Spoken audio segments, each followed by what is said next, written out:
चलिए फिर आगे देखते हैं। लेटर इंग्लिश में कितने लेटर होते हैं सबको पता है? कितने लेटर होते हैं? 26 लेटर इन इंग्लिश लैंग्वेज।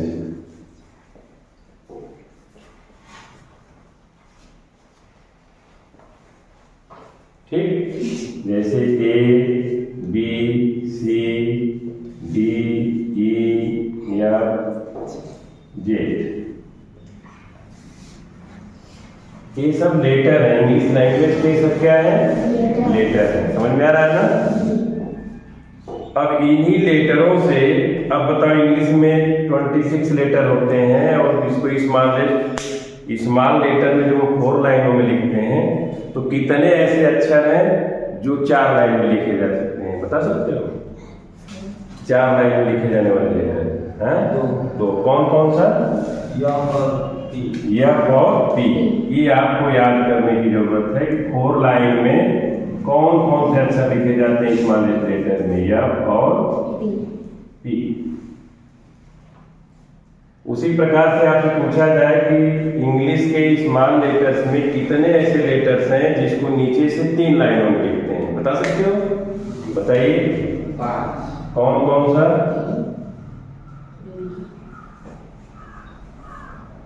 बोलो। नीचे से 3 लाइन में जी, जे, वाई, जेड। और कोई अक्षर बताइए? और कोई अक्षर है? क्यू।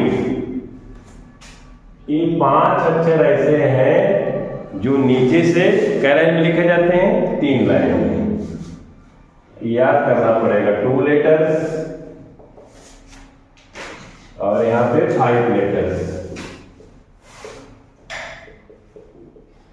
और कितने ऐसे अक्षर हैं जो ऊपर से 3 लाइन में लिखे जाते हैं?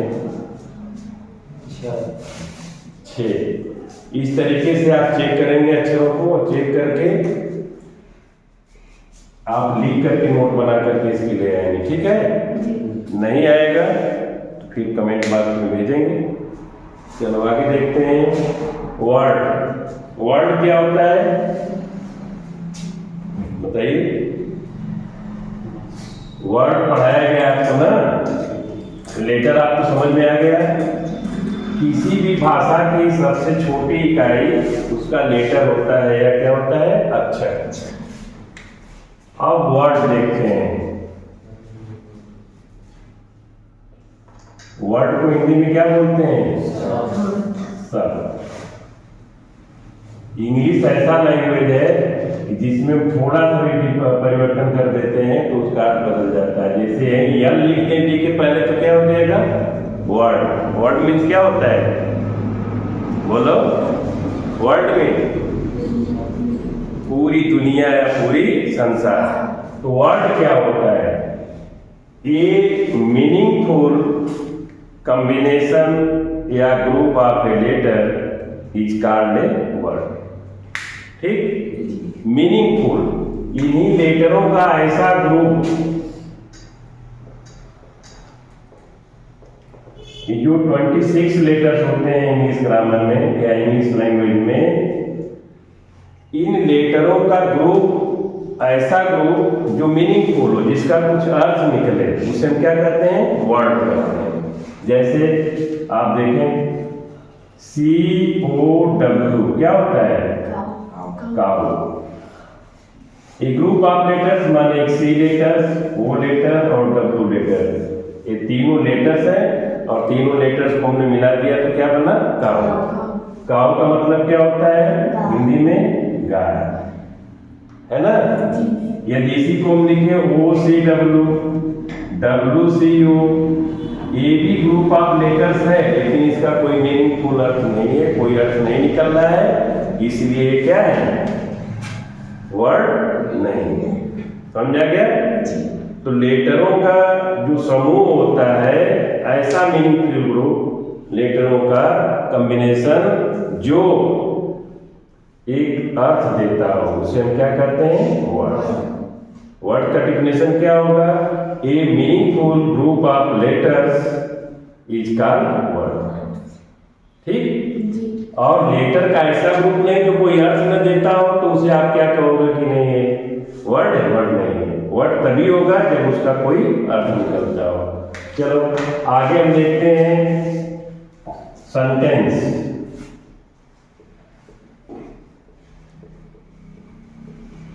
सेंटेंस को हिंदी में क्या बोलते हैं? वाक्य। सेंटेंस क्या होता है? A meaningful group of words is called a sentence. ऐसा शब्दों का समूह जो एक अर्थ देता हो उसे हम क्या कहते हैं? सेंटेंस। या हम कह सकते हैं ए meaningful combination of word is called a sentence. समझ में आ गया? जो अर्थ देता हो, जैसे Ram is a good boy. Ram एक अच्छा लड़का है। यह एक वाक्य हो गया। राम एक अच्छा लड़का है, क्या हो गया? एक वाक्य हो गया। और ये सही अर्थ दे रहा है कि राम एक अच्छा लड़का है। यदि इसी को उल्टा सीधा लिख दें, इज गुड बॉय राम, ये कोई अर्थ दे रहा है? नहीं। कोई इसका स्ट्रक्चर है? नहीं। तो इसको हम सेंटेंस नहीं बोलेंगे, ठीक है ना?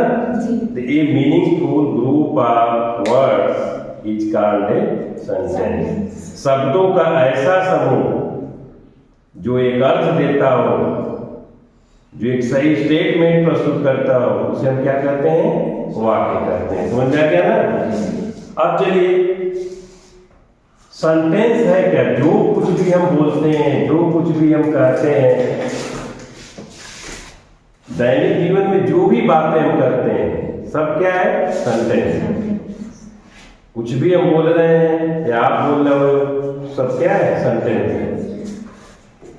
अब आगे देखते हैं parts of sentence.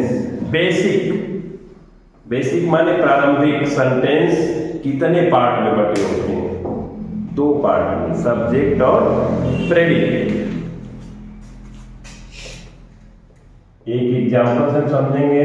Ram is a clever boy. ये एक सेंटेंस है। सेंटेंस को 2 भागों में हम बांटते हैं। नंबर 1 होता है सब्जेक्ट और नंबर 2 होता है प्रेडिकेट।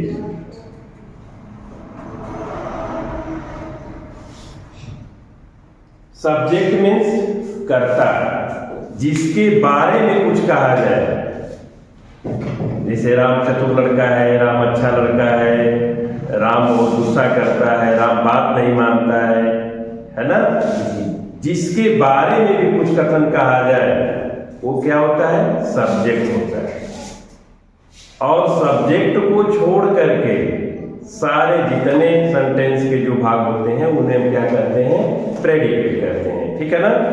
तो Ram is a good boy, Ram is a clever boy, ये किसके बारे में कहा जा रहा है? क्लेवर बॉय कौन है? राम। क्लेवर बॉय कौन है? राम। तो राम हो जाएगा सब्जेक्ट। समझा गया? जिसके बारे में भी कुछ कहा जाए, ध्यान रखेंगे, जिसके कर्ता के बारे में जो कुछ भी कहा जाता है कि राम चतुर है, राम अच्छा है, राम चोर है, राम बेईमान है ना? जिसके भी बारे में कोई हम कथन करते हैं वो क्या होता है? सब्जेक्ट होता है। बाकी जो स्टेटमेंट होते हैं उसे हम क्या कहते हैं? प्रेडिकेट। क्लेवर बॉय एक प्रेडिकेट है, ठीक? अब आपकी कक्षा से एक बेसिक कॉन्सेप्ट आपको इंग्लिश में पढ़ाई जा रही है। जब इसका स्पेशल स्ट्रक्चर चलेगा तो और सब्जेक्ट और प्रेडिकेट के कौन कौन से भाग होते हैं अगले पार्ट में आपको बताया जाएगा, ठीक है? बेसिक आप समझिए कि सब्जेक्ट और प्रेडिकेट दो जो है मुख्य रूप से बेसिक पार्ट होते हैं, ठीक? नेक्स्ट है टाइप्स ऑफ सेंटेंस। सेंटेंस के प्रकार। सेंटेंस माने वाक्य, जो कुछ भी हम कहते हैं, जैसे हम कहते हैं तुम अच्छी लड़की हो, तुम अपना पाठ नहीं याद करती हो, तुम कामचोर हो, जो कुछ भी आपसे कहा जाए। अब वाक्य किस तरीके के होते हैं? जैसे जल्दी से कहा जाए दरवाजा जाके बंद करो, आदेश दिया जा गया, ओह ये तो बहुत गड़बड़ हुआ, उसका पैर टूट गया, उसको चोट लग गई। तो हम जो भी बात करते हैं तो सेंटेंस का प्रकार कैसा है, कभी हम आदेश देते हैं, कभी रिक्वेस्ट करते हैं, कभी मना करते हैं, ठीक है ना, कभी प्रश्न पूछते हैं।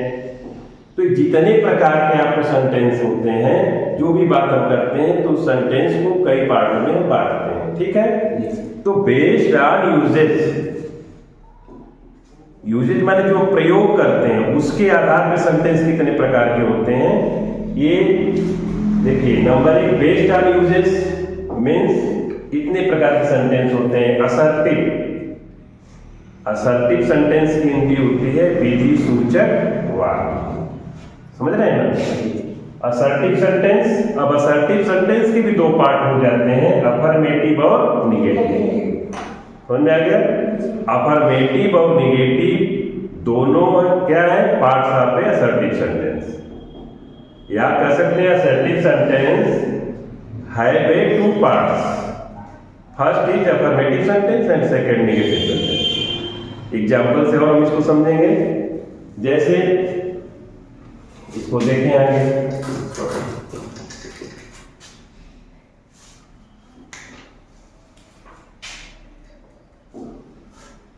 Assertive sentence,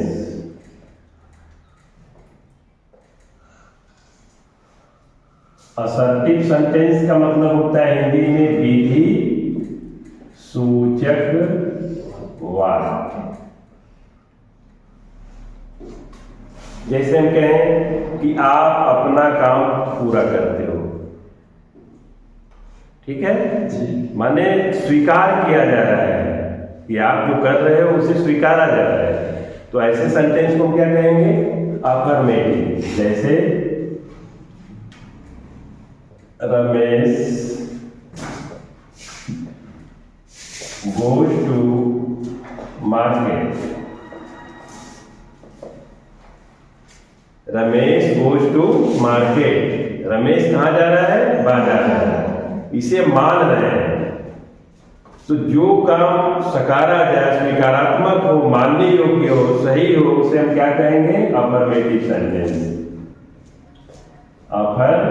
affirmative sentence, affirmative sentence is the part of assertive sentence, ठीक। उसी प्रकार से दूसरा सेंटेंस हम लिखते हैं कि Ramesh does not go to market, Ramesh बाजार नहीं जाता है। तो ऐसे वाक्य जिसमें नॉट या नहीं शब्द का प्रयोग किया जाता है, ऐसे वाक्य को क्या कहते हैं, निगेटिव।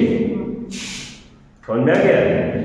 जो कार्य नहीं हो रहा है, जिसमें नहीं शब्द का प्रयोग किया जाता है, ऐसे सेंटेंस को हम कहते हैं निगेटिव सेंटेंस। ध्यान से आप समझें और रेगुलर क्लासें ऐसे चलेंगी, और यही चलेंगी, दूसरे दिन में नहीं चलेंगी। और जो समझ में नहीं आता है आप कॉल करके, फोन करके पूछ सकते हैं कि कहाँ से दिक्कत हुआ है, ठीक है।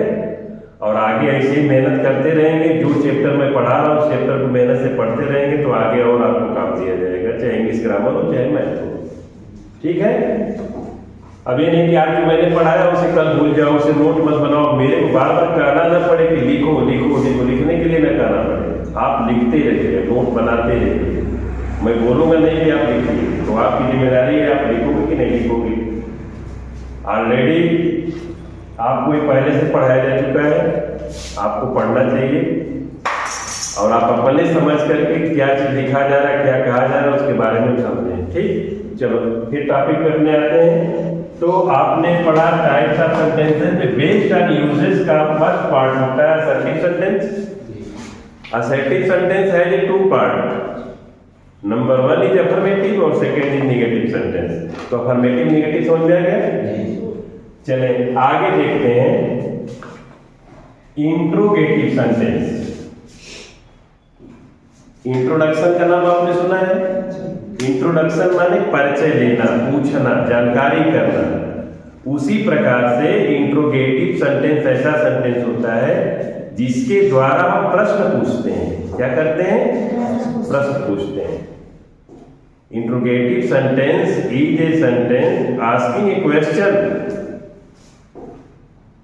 जिस सेंटेंस के द्वारा हम प्रश्न पूछने का कार्य करते हैं उसे हम क्या करते हैं? इंट्रोगेटिव सेंटेंस, प्रश्नात्मक वाक्य या प्रश्नवाचक वाक्य। ठीक है, चलिए आगे हम समझते हैं इसमें इंट्रोगेटिव सेंटेंस के बारे में।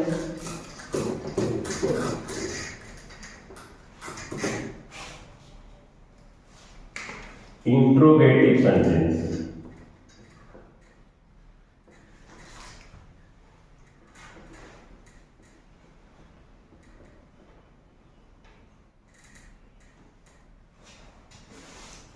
अब इंट्रोगेटिव जब प्रश्न पूछा जाए आपसे तो प्रश्न कुछ ऐसे प्रश्न होते हैं जिसका जवाब हम हाँ या नहीं में दे लेते हैं। कुछ ऐसे प्रश्न होते हैं जिसका जवाब हम हाँ नहीं में नहीं दे सकते हैं।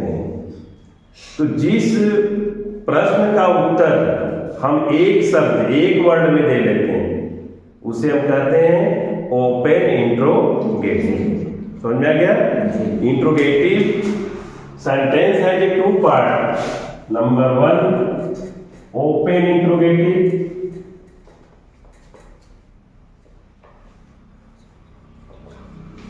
And second is closed interrogative.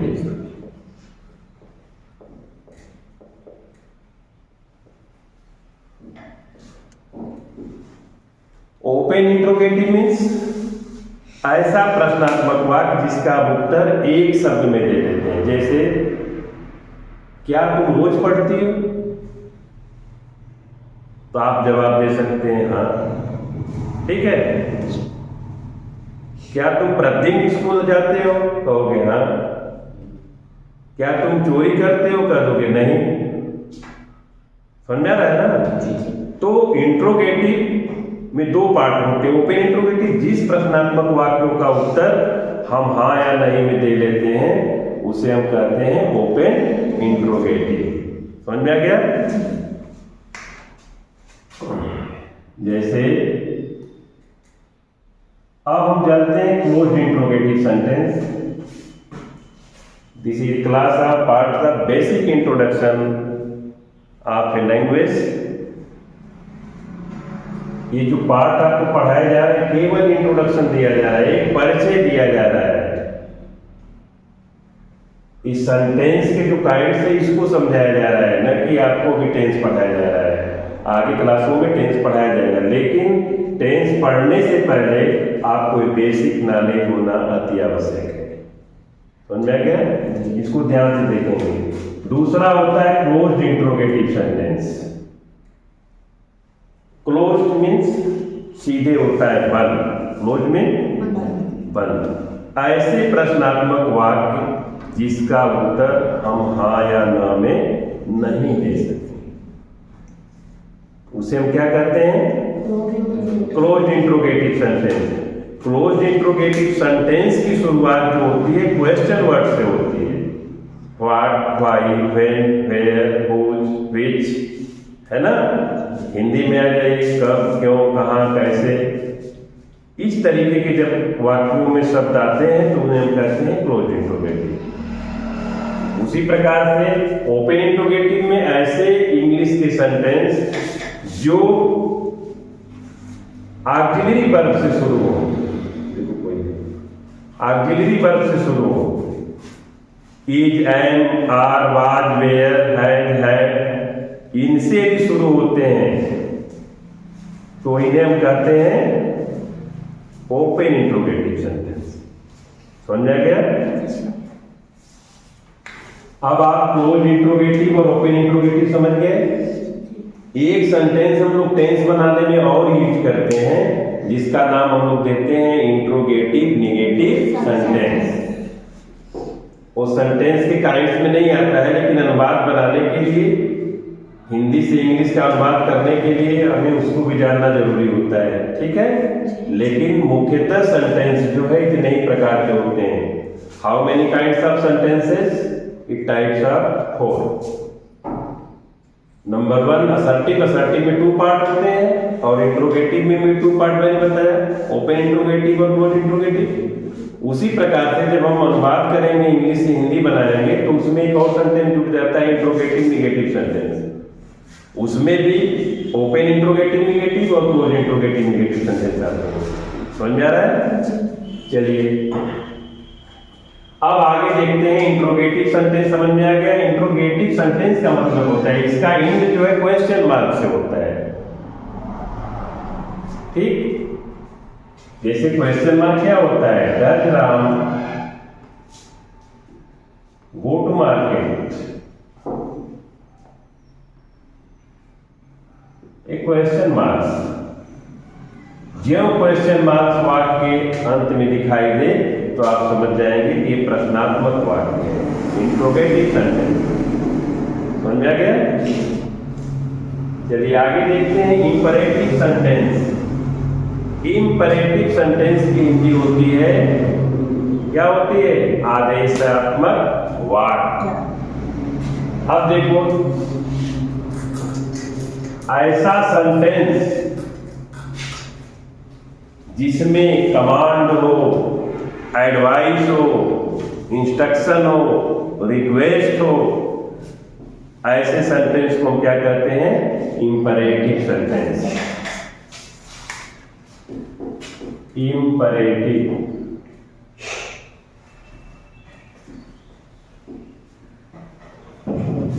Sentence.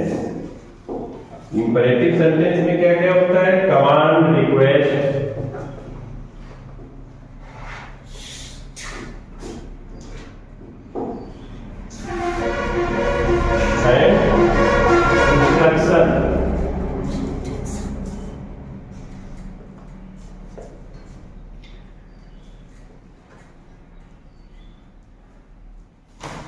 Command means आदेश,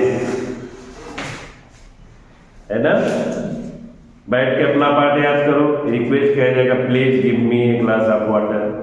एक रिक्वेस्ट होता है. तो ऐसे वाक्य जिसमें आदेश दिए जाए, do not touch the door, आदेश दिया जाए, रिक्वेस्ट दिया जाए, ऐसे वाक्य को क्या कहते हैं? इंपरेटिव सेंटेंस, आदेशात्मक वाक्य. समझ में आ गया? आगे है एक्सक्लेमेटरी सेंटेंस, विस्मयादिबोधक वाक्य. एक्सक्लेमेटरी, जिसमें अचानक कोई घटना घट जाए, कोई खुशी की बात हो जाए, कोई प्रसन्नता की बात हो जाए, कोई हर्ष की बात हो जाए, उसे हम क्या कहते हैं? Exclamatory sentence. समझ में आ गया? तो इस प्रकार से बेसिक इंस्ट्रक्शन आपका आए हैं. Letter, word, sentence, parts of sentence, basic structure and types of sentence based on uses.